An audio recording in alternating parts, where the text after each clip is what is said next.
മുടി കൊഴിച്ചിലിനും രക്തക്കുറവിനും വിളർച്ചയ്ക്കും കുട്ടികൾക്കും മുതിർന്നവർക്കും ഒരുപോലെ ഈ ഒരു അവിലും എള്ളും ചേർത്ത് ഉണ്ട കഴിക്കാം. അതിനുവേണ്ടി ശർക്കര എടുക്കാം, കുറച്ച് വെള്ളത്തിൽ പാനിയാക്കി ഇട്ടെടുക്കാം.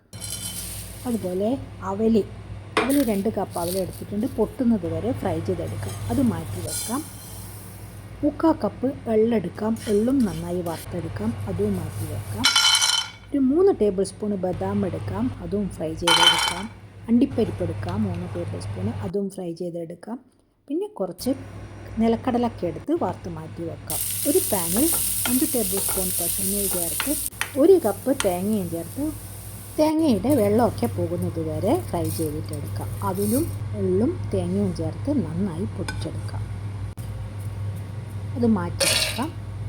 അണ്ടിപ്പരിപ്പ് ബദാം ജസ്റ്റ് ഒന്ന് ക്രഷ് ചെയ്തിട്ടെടുക്കാം. നിലക്കടലയും ഒന്ന് ക്രഷ് ചെയ്തെടുക്കാം. ശർക്കര പാനിയിൽ ഈ പൊടിച്ച മിക്സ് ചെയ്ത് നന്നായി വെളിയിച്ചെടുക്കാം. അണ്ടിപ്പരിപ്പും ബാക്കിയുള്ള നട്ട്സും ചേർത്ത് ഇളക്കി യോജിപ്പിക്കാം. ഏലക്കപ്പൊടിയും ചേർത്ത് നന്നായി വിളയിച്ചെടുക്കാം. ഇത് റെഡി ആയിട്ടുണ്ട്. ഇതിനി മാറ്റി വെക്കാം. കുറച്ച് തണുക്കുമ്പോൾ ചൂടോടെ ബോളാക്കി എടുക്കാം. ഇത് കുട്ടികൾക്കും മുതിർന്നവർക്കും ഒക്കെ ഒരുപോലെ കഴിക്കാൻ കഴിയുന്നതാണ്.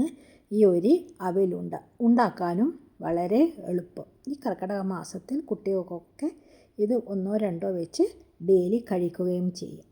Thank you.